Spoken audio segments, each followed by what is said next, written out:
Hey guys, it's Jack Punkington here. It's 1:30 in the morning. I'm super tired and I'm gonna go to bed after I record this.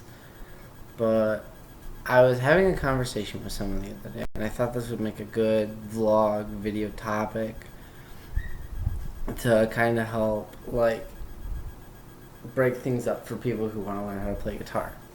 I get friends of mine all the time who ask me, can you teach me how to play guitar? You know, what's it take to learn? What's it take to be a good guitar player? And whenever I get asked what's it take to be a good guitar player, I'm like, when I figure it out, I'll let you know. I don't consider myself good. I consider myself mediocre. You know, I've been playing for 9 or 10 years now, and I'm starting to get the connection. And when I say the connection, there's a point that I think happens after about 5 to 6 years, and it kind of finishes up about year 8 or 10 if you consistently play and practice. That when your ears kind of connect to your hands with guitar playing. And what I mean by that is when you play a note, your hands and ears know where that note is, so you can know where to go next, up and down, back and forth all day long. And I think I'm finally at that point where I can start to do that more fluidly. I know where to go without really having to think about it, and it's more second nature now. But when I was talking to them, they asked me what defines a beginner, what defines someone who's in between, and what defines someone who's a master. And the first thing I always say is no matter how good you are at guitar, you will always keep learning. It's one of those instruments that there's always something new to learn. You're always going to keep moving forward, and it's going to take time. It's going to take time, and it's going to take a lot of practice and a lot of commitment. You don't even have to practice 3 hours every day all week. You could practice maybe an hour every day or a half an hour every day, and you're still going to keep moving forward, compared to if you played maybe once every played 3 hours every 2 days. Because if you do it daily, your hands get a refresher practice and you build those muscles more and more and more. Now, what I would say defines a beginner is just someone who has no idea what they're doing. Someone who wants to pursue their guitar and wants to start. And I think the beginner, is year 1, 2. When someone can play what I would consider intermediate, someone could play not any song, but generally knows a good amount of songs.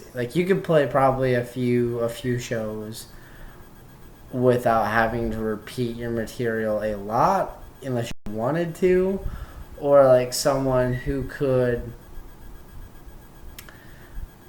start to develop their soloing skills. I feel as someone who would be considered a beginner, they're going to focus a lot on rhythm. And as they hit the intermediate stage, that's when they're going to start their lead playing. And I believe the next stage, which is master or pro, whatever you want to call it, better. That's what I'd call it. Better, I don't know. Would be when you are able to second nature play each note up and down with someone could take you, put you through your guitar, through your amp, your pedals, whatever, and someone can play a song and you can play lead to that.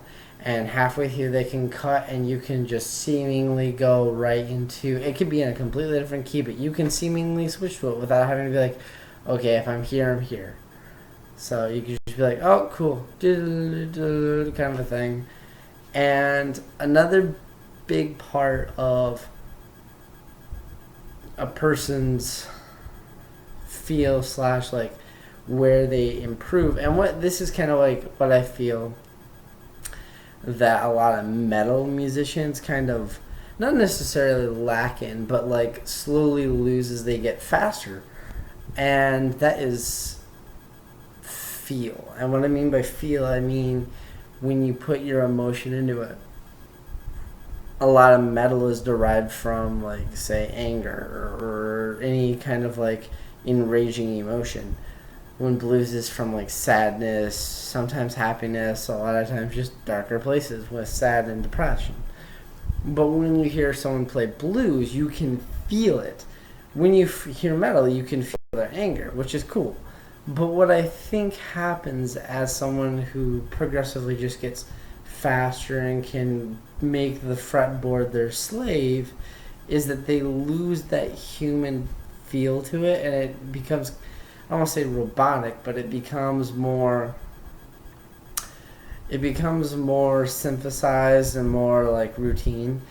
When to someone who can just pick up pick up a guitar, put on a song, and can just feel their way with it. And that's one thing that I think, if you can just go all over the fretboard, but you can still make that feel come across, like that emotion, and it doesn't sound robotic, it doesn't sound overly practiced, I think that's when you hit what you would consider a master, someone who knows how to control everything.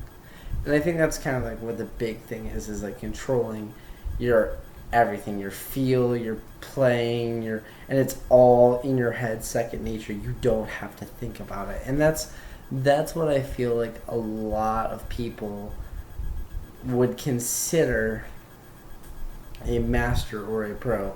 Like I said, I'm okay at guitar. I've been playing for a while. I can do some of that, but there's a lot I still have to learn.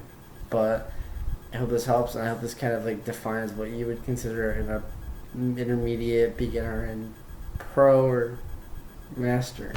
Hope you guys have a great night. This is Jack Punkington signing out. Peace.